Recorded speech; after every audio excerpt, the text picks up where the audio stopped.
જેતપુર મામલતદાર office અને જાલોરી પિંજારા સમાજ તેમજ જેતપુર નવાગઢ નગરપાલિકાના સુધરાઈ સભ્ય સલીમભાઈ મુશાણી, સદરુ બાપુ, ઇકબાલભાઈ, જેતપુર શહેર જાલોરી પિંજારા સમાજના પ્રમુખ રફીકભાઈ તરખેશા અને આગેવાન મિત્રોએ સાથે મળી મામલતદારશ્રી સાથે વાતચીત કરી અને આજે જાલોરી પિંજારા હોલ જેતપુર ખાતે કેવાયસી માટેનો એક કાર્યક્રમ કર્યો છે.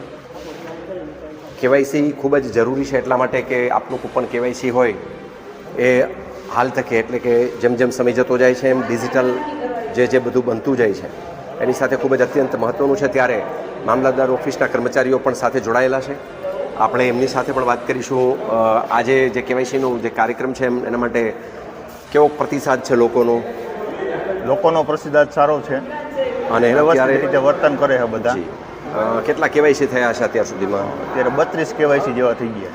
ખૂબ સરસ. અચ્છા, કેવાયસી વિશે કાંઈ કોઈ આપની પાસે માહિતી વિશેષ લોકોને કેવા જેવી હોય? કેવાયસી કરવા માટે આધાર કાર્ડ, બેંકની આધાર કાર્ડ, કૂપન અને મોબાઈલ સાથે લાવવો જરૂરી છે.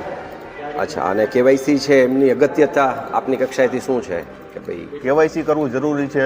સરકારશ્રીની અનુક લાભો મળવા માટે કેવાયસી કરવું જરૂરી છે. રેશન કાર્ડમાં સરકાર દ્વારા જે કંઈ પણ વિવિધ લાભો મળે છે એમાં કેવાયસી ખૂબ જ જરૂરી છે. ત્યારે જે આગેવાન મિત્રો છે, સુધરાઈ સભ્ય છે સલીમભાઈ, સદરુ બાપુ, રફીકભાઈ તરખેશા અને ઇકબાલભાઈ પઠાણ, બધા મિત્રોએ ખૂબ જ જહેમત ઉઠાવી અને આજે કેવાયસી માટે થઈને એની સાથે સાથે અમારે આગેવાન પણ પધાર્યા છે અયુબભાઈ તરખેશા.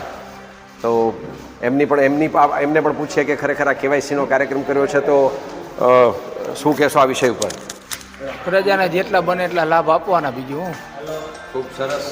લોકોને લાભ મળે એના માટે થઈને ખાસ કરીને ઓફિસોમાં એટલી બધી ગીર્દી થઈ જતી હોય છે ત્યારે ઘર આંગણે એટલે પોતાના વિસ્તારમાં લોકોનું જે કેવાયસી થાય છે એના માટે લોકોનો પ્રતિસાદ પણ સારો છે અને લોકો આ તમામ આગેવાનોને ધન્યવાદ પણ પાઠવે છે કે એ ખૂબ સારું કામ કરીને અમારી જે ઓફિસ સુધીની જે દોડાદોડી છે અને ખાસ કરીને કામદાર વર્ગ હોય એમની પાસે એટલો સમય ના હોય, આખો દિવસ લાઇનમાં ઊભું રહેવું એ પણ શક્યતાઓ ન હોય, ત્યારે આજે જેતપુર શહેર જાલોરી પિંજારા હોલ ખાતે જે કેવાયસી માટેનો જે કાર્યક્રમ કર્યો છે એને ખૂબ જ સારો પ્રતિસાદ મળ્યો છે અને સૌએ આગેવાનોનો આભાર માન્યો છે, એમ મામલતદાર ઓફિસનો અને એમના કર્મચારીનો પણ આભાર માન્યો છે.